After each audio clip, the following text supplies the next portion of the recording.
Vous suivez Kivu Morning Post pour être informé, vous avez raison. Bienvenue à l'actualité du jour. Au sommaire, un Minembwe, des drones lancés le 9 mars par une coalition de FARDC, des Wazalendo et des militaires burundais ont causé des dégâts matériels, détruit la radio communautaire Tungane, endommagé une antenne Vodacom et blessé grièvement une fille de 11 ans. À Goma, le maire Katembo Ndalieni Julien interdit aux conducteurs de tricycles de transporter des passagers au-dessus de marchandises afin de réduire les accidents de la route. Une mesure annoncée le 10 mars 2026 est déjà appliquée par la saisie de quelques engins. C'est tout pour les sommes.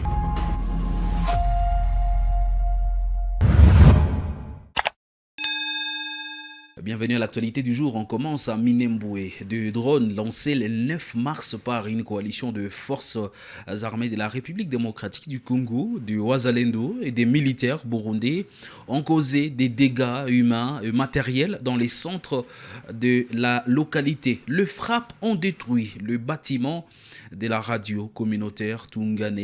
Elles ont endommagé aussi une antenne du réseau de télécommunications Vodacom. Une fille de 11 ans, Jolie Nyandorimana, est grièvement blessée par des éclats de drone. Mavugo Nyandinda, officier de Twirwaneho, déplore l'incident. Ambao inaitwa Madegu. Leo asubuhi waliamkia tena kupandisha ndege zao kwenda kupiga kompora 3 ndani ya raia ambao wako Madegu. Kompora ya kwanza ilipiga kwenye radio Tungane, kompora ya pili ilipiga sehemu ambao raia wanaenda tafutia vitu vidogo vya kununua kama vile sabuni, kompora ya 3 imepigwa ndani ya barabara. Basi hizo government baada ya kukubali CCLF wanasema wanasinya CCLF na AFC M23 Twirwaneho. Ilionekana hiyo haikuwa CCLF, hiyo ilikuwa sasa mpango yao sasa ya kuja kufanya mauaji Minembwe. Wamekata network Minembwe, hakuna network yoyote ya mtandao wote ule, hakuna rezo, yani hakuna, hauwezi kaita kwa simu, hauwezi kaongea kwenye WhatsApp au kwenye mtandao wote wa kijamii, hauwezi kaongea Minembwe. Hiyo kitu yote walikata. Waligabua silaha wakafunga njia ambayo ya vitu ambao vidogo vinaweza kutoka kama sehemu ya Uvira, Bukavu, Baraka kukuta raia hapa Minembwe yote walikata. Yani wanataka raia Minembwe ikufe na njaa, hakuna dawa, hakuna chakula, hakuna masomo. Kwa saizi niko nakwambia Minembwe watoto wasomaki tena. Wakienda kwenye shule drone inaangusha kompora. Watoto wako wanaumia, hakuna dawa. Yani wako wanaozeana vitonda ndani ya manyumba, hakuna hospitali. Hiyo kitu yote iko nafanyika, dunia nzima iko naona, community international iko naona, maorganization za droit de l'homme, sijui zote huko wanaona. Hatujui kama wanatupilia raia ya Minembwe, hatujui kama wanaamua raia ya Minembwe yote waifanyie hiyo kitu ambayo inaitwa genocide, hiyo mauaji ifanyike kwa. En ville de Goma, le maire Katembo Ndalieni Julien interdit aux conducteurs de tricycles de transporter des passagers au-dessus des marchandises. L'autorité urbaine a annoncé la mesure le 10 mars 2026 pour réduire les accidents de la route dans la ville. Elle explique que cette pratique dangereuse cause plusieurs accidents.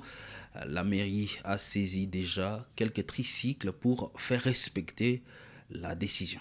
Kadri ya development tuliweza kusikilizana kama tutamaliza probleme ya embouteillage, c'est-à-dire ile kitu ya kuremettre ordre public yenye kukua tuitie mkila secteur, vile ni kweli msekretari ya balabala. 3 pneus ziko kategori mbili, iko 3 pneus ya kubeba mizigo na 3 pneus ya kubeba wapasager. Hizi 3 pneus ndio ziko parmi vitu yenye vinaleta embouteillage barabara ya vile. Kila siku nazoea kusema mtandao, nasema kama 3 pneus kama ni ya kubeba passager, iko ni kema ya kubeba passager. Kama 3 pneus ni ya kubeba mizigo, iko ni kema ya kubeba mizigo. Lakini makosa yenyewe wako nafanya après avoir communiqué, wanaendelea mwele makosa. Nazoea kusema kila siku bwana journaliste, l'État n'a pas seulement mission de sanctionner, iko na mission vile niko pedagogie, kufundisha raia. Tumefundisha siku za kutosha, karibu iko saa inaweza kwa meme 6 fois 7 fois 10 fois. Kwanza unaona, unaweza kamata, unaona mfano iko hapa, shoferi iko, head shoferi iko, lakini wanaweka tena watu yule ya nani ya swap meet, na hii jiko inaleta shida, inaleta embouteillage, na wakati unaona nani inafanya accident swap meet, watu wanakatika miguu, wengine na wakufariki na fariki. L'État doit stopper ça. Gérer, c'est prévenir. Hizi ma-3 pine tuzikamata zikuwe exemplaire.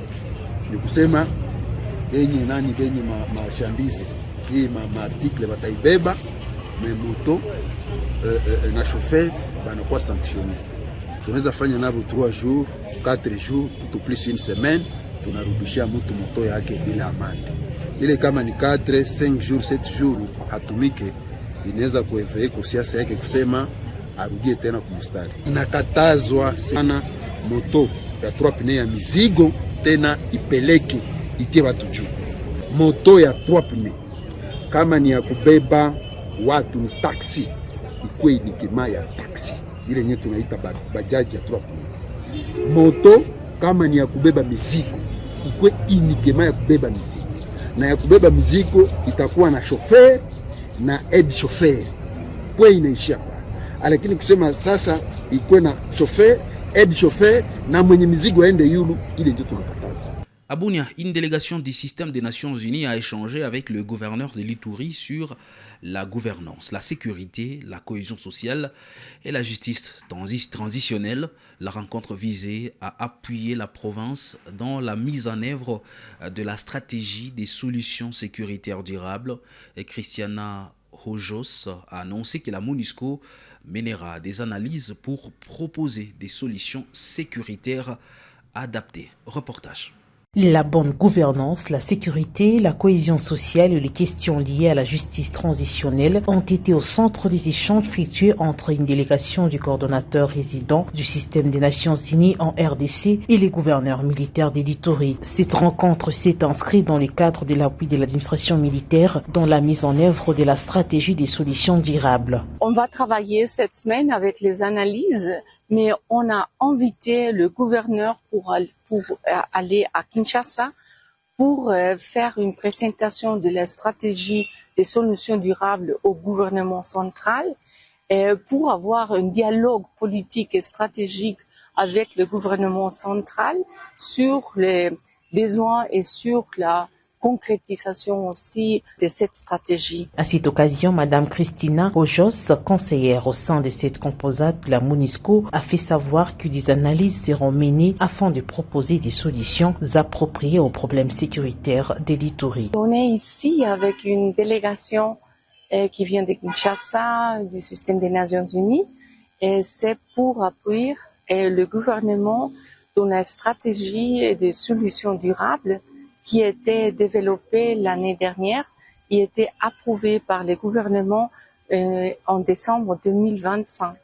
Et on est ici pour voir quels sont les points d'entrée, pour voir comment est-ce qu'on peut opérationnaliser la stratégie des solutions durables à Ituri. Les avancées sécuritaires enregistrées à travers la province ont été également évoquées au cours de cette rencontre. Il s'y est de rappeler que la bonne collaboration dont fait preuve l'administration militaire de l'Ituri sous les commandements du lieutenant-général Luboya Kashamadjoni avec la MONUSCO constitue un facteur important ayant permis la restauration de l'autorité de l'État dans plusieurs zones jadis occupées par les groupes armés à travers la province. À l'heure actuelle, la province de l'Ituri fait face au retour progressif de déplacés et à la relance des activités socio-économiques.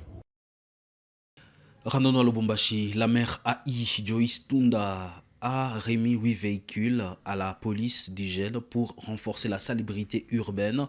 Elle a présenté cette dotation le 9 mars 2026 devant le gouverneur intérimaire du Haut-Katanga, Martin Kazembeshula. La ville de Lubumbashi franchit une nouvelle étape dans la modernisation de son hygiène urbaine. 8 véhicules flambant neufs acquis sur fonds propres de la mairie viennent d'être mis à la disposition de la police d'hygiène, marquant le lancement d'une réforme ambitieuse pour rendre la capitale qui préfère plus propre et plus sûre. Ce lundi 9 mars 2026, ces véhicules, symboles de discipline, de vision et de détermination, ont été présentés par Madame le maire Joyce Tunda Tchonsa, figure de rigueur et de gestion orthodoxe devant les gouverneurs Haït du Haut-Katanga, Martin Kazembe Choula. C'est Charrois qui est devant vous, Excellence, Monsieur le gouverneur. Vous allez remarquer, il y a la police d'hygiène. Donc nous voulons continuer à assainir la ville de Lubumbashi. C'est pourquoi, en tant qu'autorité de la ville de Lubumbashi, on s'est dit nos cantonniers doivent être accompagnés par la police d'hygiène afin de sensibiliser la population pour rendre notre ville de Lubumbashi propre. Il y a aussi le service de mobilisation des recettes. Là, c'est juste le service d'aller pousser aux assujettis de payer nos taxes de la ville. L'autorité provinciale a salué ces gestes et a promis de pérenniser son accompagnement. Nous tenons sincèrement à vous encourager, surtout au nom de la province, de vous encourager d'aller de l'avant. Parce que tout ce que nous sommes en train de réaliser comme projet en termes d'infrastructure, nous le mettons à votre disposition, la voirie urbaine. Donc c'est à vous de très bien entretenir et surtout de sensibiliser la population, qu'elle prenne soin de ça et surtout qu'elle s'acquitte aussi de son devoir. Nous profitons par la même occasion de lancer un appel à la population de vous soutenir en leur s'acquittant de leur devoir. Merci et courage pour tout. Merci beaucoup, Excellence. Juste après, une caravane motorisée a été organisée pour présenter à la ville sa nouvelle acquisition.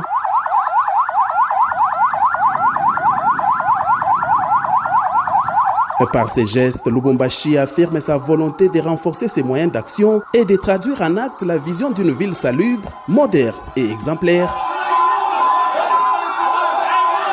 C'est vrai, la politique a commencé depuis l'ère de Kaseba, mais aujourd'hui nous réalisons qu'il y a une personne qui a porté pratiquement les mêmes soucis que le maire Kaseba. Parce que c'est vraiment une première d'avoir à peu près 6 véhicules pour la police d'hygiène. Je crois que c'est un défi que l'autorité vient de nous lancer et ça nous remet en surface pour que nous prenions en compte son appui et ne pas décevoir l'autorité. Et nous demandons à la population d'être aux aguets parce qu'en fait ce n'est pas de l'amusement, c'est vraiment un travail que nous allons faire et avec son accompagnement pour que certaines choses, certaines manières, certaines pratiques qui autrefois étaient en train d'observer sur la ville puissent cesser. Et restons toujours dans cette partie de la République démocratique du Congo. La Commission nationale des droits de l'homme alerte sur la détention de plus de 120 enfants à la brigade criminelle des recherches et des surveillances à Lubumbashi. Ces mineurs passent plus d'un mois dans des conditions jugées insalubres, dangereuses et inhumaines. Ils partagent les cellules avec des adultes et des personnes souffrant des troubles mentaux. Après une visite des lieux, Joseph Kongolo appelle le gouvernement provincial du Haut-Katanga à agir en urgence pour respecter les droits fondamentaux de ces enfants. Et ces enfants sont mélangés ensemble avec les présumés criminels, grands bandits qui sont là à la BCRS. Et il n'y a pas que cela, il y a aussi 8 personnes aliénées mentales qui ont été récupérées à Likasi, qui sont détenues là-bas. Et puis, il y a aussi des adultes appelés enfants de la rue qui sont aussi là. En majorité, il y a les mineurs, enfants dans le sens du droit congolais, qui sont là. Le fait d'être avec toutes ces catégories de personnes citées, ils sont en insécurité. Ça, c'est de 1. Ils dorment à même les sols, dans un hangar de grillage sans vitres. Il pleut actuellement abondamment, sans couverture, sans matelas. Depuis qu'ils sont là, plus d'1 mois, et ils ne se sont jamais lavés, ils n'ont jamais pris bain.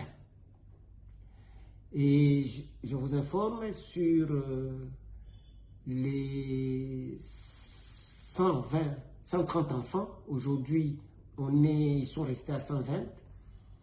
Et 10 sont tombés malades et ont été évacués pour l'hôpital LDK, sur la chaussée LDK. D'ailleurs, quand on était là présent, il y a eu un enfant qui s'est autorisé de douleurs, qui apparemment souffre de l'hernie de l'hémorroïde externe. Ça, c'est par rapport aux conditions de détention. Mais concernant la régularité de la détention, parce que j'insiste, pour nous, la CNDH, c'est une détention. Parce que plus d'un mois, c'est trop. La garde à vue elle-même est de 48 heures.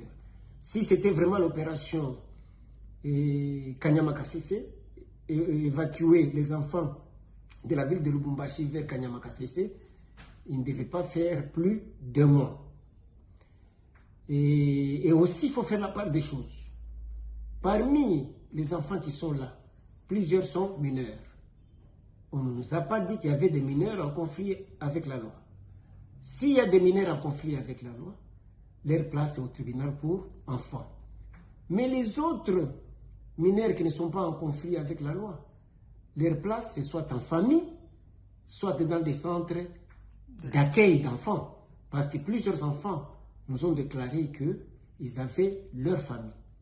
Effectivement, parce que même parmi les enfants arrêtés, il y a ceux-là qui revenaient de l'école, il y a d'autres qui étaient dans leurs courses. Il y a par exemple un qui a dit qu'il allait à l'église. Mais par rapport aux adultes, appelés aussi abusement enfants de la rue, ce sont des adultes, ce sont des majeurs. Leur place est au parquet. Mais par rapport aux personnes aliénées, mentales, le fou entre guillemets, leur place, si on les a trouvés en train de violer la loi pénale, leur place est soit au parquet ou... À Kinshasa, le deuxième vice-président du Sénat, Modeste Bahati Lukwebo, présente ses excuses à ses collègues de l'Union sacrée pour ses propos sur la révision constitutionnelle. Malgré cela, les sénateurs Dani Kabongo affirment que la pétition visant à destituer Bahati Lukwebo continue et a déjà recueilli plus de 47 signatures. Mais le deuxième vice-président a beaucoup de failles dans sa façon de travailler. Je pense, la fois passée, je l'ai bien dit, que ce n'est pas un problème de sa sortie médiatique, mais c'est un problème de non-respect de ses responsabilités au niveau de notre Chambre. Donc aujourd'hui, présenter les esquisses, ce n'est pas tout ce que nous attendons. Nous voulons que la Chambre aille loin. Donc ça sera très compliqué. Ça sera très compliqué au niveau où nous sommes. Parce qu'aujourd'hui, nous sommes déjà au-delà des 47 signatures et demander à tous les collègues de retourner et de faire un pas en arrière, ça sera très compliqué. Toujours dans la ville-province de Kinshasa, le gouverneur Daniel Bumba a remobilisé 3000 agents du contrôle routier à intégrer l'armée pour renforcer l'opération. Il a réuni les équipes le 9 mars 2026 au stade de Martyrs afin de restaurer l'autorité de l'État et de faire respecter les codes de la route.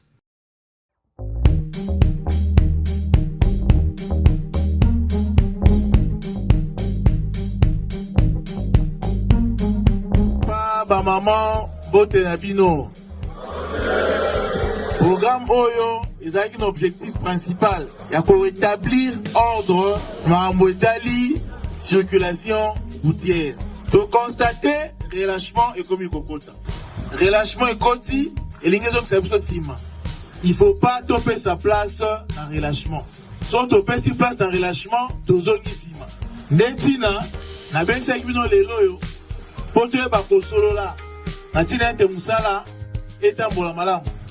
Et je vous informe, les éléments, il y a armée, pour vous montrer les lois, bah s'associer les sous-sous, na ba groupe pour vous aller représenter wa, natina te musala ça malam. Alors, na ko rappeler bisonyo awa, makambo sengeli to sala na phase auto koti. Ya liboso, il va falloir tout imposer na ba usager nyoso anzela strict respect ya code de la route. Makambo etali ya ba deuxième, ba troisième bon. Eza makambo yo esengeli botele melango makasi. Ba mauvais stationnement, respect à ba feu de signalisation. Deuxièmement, na lingi na rappeler bino que mutuka soki eza na état bien te, il faut la interdit de circulation. Tozali interdire des circulations par véhicules en mauvais état. Défaut à phare, défaut ya bafeu ozotambola otali mutuka eza na phare te eza na faire positionnement te mais ezosala nini na balabala parce que soki mutuka aza na faire positionnement te na mutu aza na nsima na ye akoki koya apercute ye eproduire insécurité na kati ya balabala mutuka otalango visiblement boye défaut ya vitre véhicule mosusu etetuka kutu eza accidenté mutuka mosusu otali yango kaka visiblement boye eza en mauvais état oza kuna ntan otala contrôle technique na ye te ezali kokanga ye kotia yango mopanzi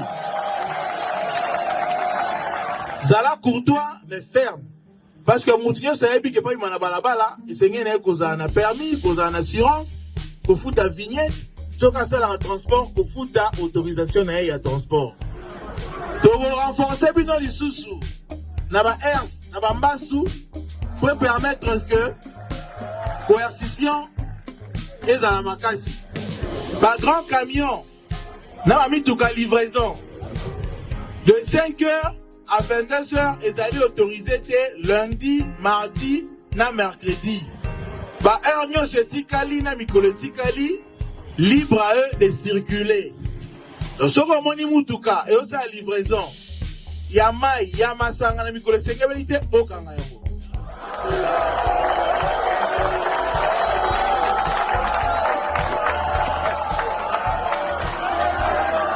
eza na société moko te oyo azali na dérogation epesami te bango nyonso baza soumis na régime moko oza na mutuka na osundo na balabala zwa badisposition na yo kolongola yango yo ozali kolanda ngai awa zwa badisposition na yo grand car otika tracteur otika véhicule otika na balabala zwa badisposition na yo kolongola yango parce que moratoire autopesi et lundi prochain et c'est par cette information à Kinshasa que nous allons mettre un point final à l'actualité du jour. Messieurs, dames, merci à vous de l'avoir suivi. Bienvenue sur Kivu Morning Post. Pour la première fois que vous nous suivez, abonnez-vous à la chaîne pour ne rien rater sur ce qui se passe à l'est de la République démocratique du Congo. Je vous retrouve d'ici là pour d'autres nouvelles.